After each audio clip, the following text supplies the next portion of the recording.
YTBC, what's the deal? So it looks like Gennady Golovkin is ready to move on with his career. There's no more trying to get Andre Ward at 164. There's no more talking about Floyd Mayweather. None of that, at least for the time being, because he's going to fight David Lemieux, and it's going to be a unification fight. I think this is a good move. Lemieux's a decent fighter. You know, I don't think this would be, even though it's a unification fight, and it will unify the WBA and the IBF titles, and it will also, the WBC interim title will be at stake. Although, you know, I've said in a lot of my videos, I don't put any merit into the interim titles or secondary titles, or even the IBO. But with this WBC interim title, what it is pretty much is you being the #1 contender to fight Miguel Cotto. So that's what comes along with being an interim champ at WBC. All that's going to be on the line. And we're getting closer to a unification. Like I said, breaking down Lemieux as a fighter, I don't rate him higher than Quillin. I don't rate him higher than Lee. But I do have him somewhere around 3 or 4 in the division. And that's not a bad thing. So this is a very good fight against a guy who has a title. Although I don't rank him higher than Quillin and Lee, in my opinion. That's just my opinion. Some of you may have him #1. You may think he's better than Lee or Quillin, but I don't. But he is somebody worth mentioning because he has a title. And I'm glad that Golovkin is doing this. He's moving on with his career, and he's moving on and making fights that make sense. Unification. We know Andy Lee has the WBO strap. He's going to fight Saunders, and he's fighting his #1 contender. Lee is. He's not taking some cream puff. He's fighting a guy that's #1 contender, a guy that earned it. So that's going to be a fight that makes sense. And I think Lee is willing to fight anybody. Now, I know there may be some, you know, promotional things that may stop fights from happening. But right now, it looks like it's going in the right direction. But the only thing that bothers me, man, is the Cotto and Canelo fight. It's going to be at 155. They're close to getting the fight done for sometime in November. I mean, it's a good fight as far as their styles, but, you know, they're trying to feed that fight to us as if, you know, I keep hearing them compare, you know, because they're Puerto Rican, the Mexican rivalry, and there is a rivalry there, but they're trying to compare this to Tito versus De La Hoya. And if you look at it from a historical standpoint and what was going on when Tito was going to fight De La Hoya, it's not even fucking close, you know, and I think it's kind of misguiding some of the younger fans because I don't think they know better about the history of Tito and De La Hoya. That fight was at welterweight. We know that's a difference, you know, but I'm not holding that against people that think this fight resembles that fight. But going into that fight, Tito was making, I think it was his 15th or 16th defense of his title, and Oscar was making, I believe, is going to be the 9th defense of his title. So both of those guys were conquering their division when they met head-on as undefeated fighters. This isn't the case. Cotto and, what's the boy name, Alvarez, this isn't the case. This is just two action fighters. You know, they're not even really at 160, so they're not conquering a division. Nobody has conquered a division. Canelo isn't even he isn't even the best 154-pounder, in my opinion. He lost to Floyd Mayweather, you know, even though it was at a catch weight at that division, he lost. You know, he did beat Trout. He did beat Kirkland in the lower fight. A lot of people thought lower won, but he got the victory. There's still guys there for him to fight. You know, the Charlo brothers, you got Julian Williams coming up. K9 Bundridge is there to fight, you know, so there's still guys there for him to fight at 154. It's not like he ran through the division and, you know, he was unifying all types of titles and doing this and doing that and, you know, consistently beating guys. You know, he did lose to Floyd and he has a debatable victory over Lara. There's still more there for him to prove. But I understand him taking the Cotto fight. It's an exciting fight, exciting for the fans, exciting for that Puerto Rico and Mexican rivalry.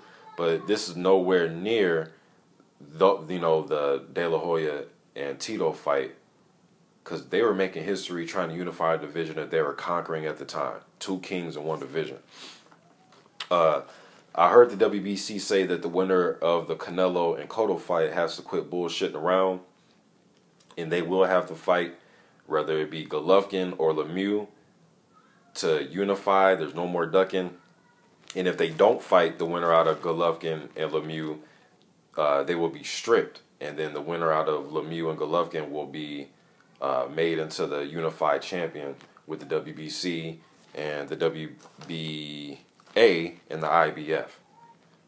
So I'm glad the WBC is taking this stance. You know, sometimes they do things I don't agree with, but this is one of the things I do agree with.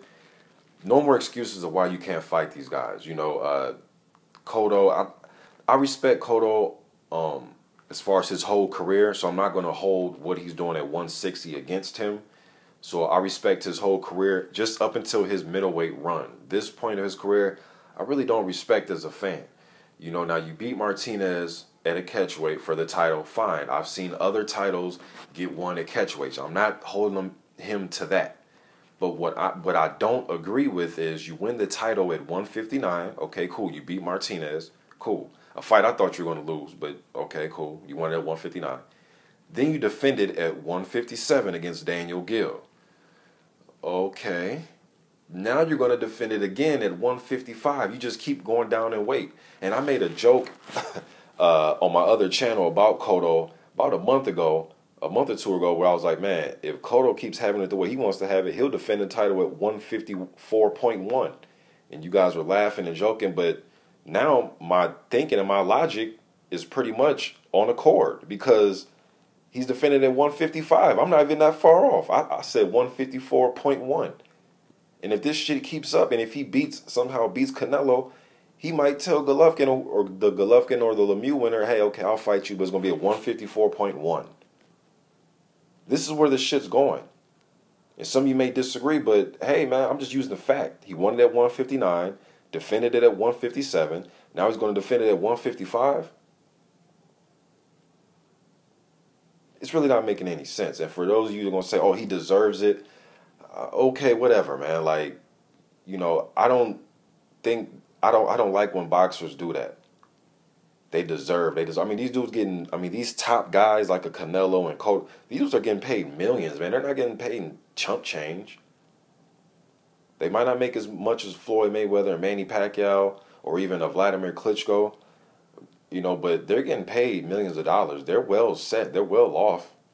Now, it's, you know, easy for me as a fan to tell them their worth, you know, because nobody's going to think that they're worth as much as they think, and that's fine. They're the athlete that's in the ring, you know, fighting. But at the same time,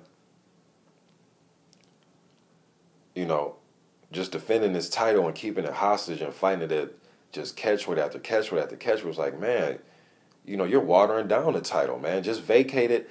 Canelo and Cotto could be a great fight for no title. It'd still be a great fight because it's a good action fight.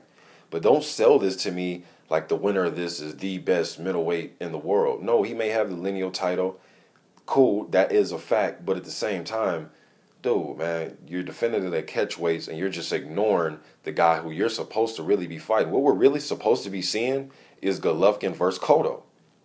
Golovkin's a WBA champion. He's the WBC intern champion. That's Cotto's next fight, logically. I don't care about the top 10 guys, the 1 through 10. If you look at the WBC rankings, it goes Cotto's the champion, the full champion. Golovkin's the intern champion. Those two should be fighting. It's not you're the full champion and then you just ignore the intern champion and then just fight somebody in the top 10. Which he did fight Daniel Gill, who was rated in the WBC's top 10. But at the same time, what about the intern guy? It's not like you guys are both just going to defend those titles and just be neutral and just say, okay, you do you and I'm going to do me. No. The interim title holder is there just for certain circumstances. There isn't no, you know, we're at the same division and, you know, you're going to do you and I'm going to do me. It doesn't work like that, man. And, you know, but all in all, though, I think I would want to see Canelo win the fight because I think Canelo has it in him more to say, you know what, I just won this title from Cotto. Fuck it, man. I'm probably want to just move up in weight anyways, feel more comfortable fighting at this weight. I can maintain, you know, my ability and my skill. I'm going to defend it at 160. I think he's more willing to defend the title at 160 than Cotto will be. I'm not trying to doubt Cotto. I'm not trying to call him a pussy. All I'm saying is just he doesn't really seem willing to want to fight at 160. And I don't care that he's 5'7" with a 67-inch reach. I don't care about none of that. Well, if that's the case, get the fuck out the division. So I'm not trying to hear about his measurements. I'm not. You're at the division. You have the lineal title in your possession. You have to fight eventually at that weight class, brother. Like, why are we trying to, not make this happen? Then what are you going to do? You're going to pull another name out the hat at 154 to make into a super fight? Come on, man. Just let the title go then, because I want to see some unification. I don't think Cotto has earned the right to take a title and keep it hostage at a catchweight. Nobody has earned that right, in my opinion. I don't care who it is. I don't care if it's Sugar Ray Leonard. I don't care who it is or what time frame.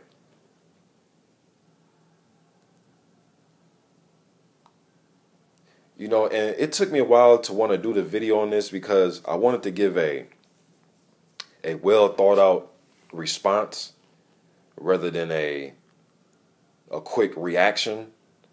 And my response to this is, the winner of the Canelo Cotto fight has to man up and fight at 160, or they will be stripped. And I'm glad the WBC is doing that.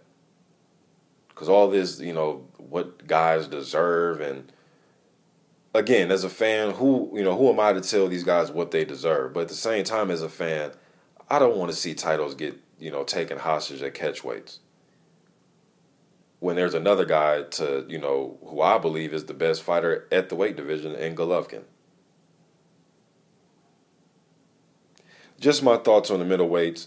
Andy Lee and Billy Joe Saunders is going to be a good fight. I will pick Lee slightly, but Saunders seems like he's on the way up right now. Good fight. But I'm going to go with Lee, and I think Lee's willing to fight anybody. Again, I know promotional problems and network will all make this situation problematic. But I just want to see some unification. And I want to see titles defended at 160, not 159, 157, 155. It's ridiculous. But that's just my opinion on the middleweight division. I'm out.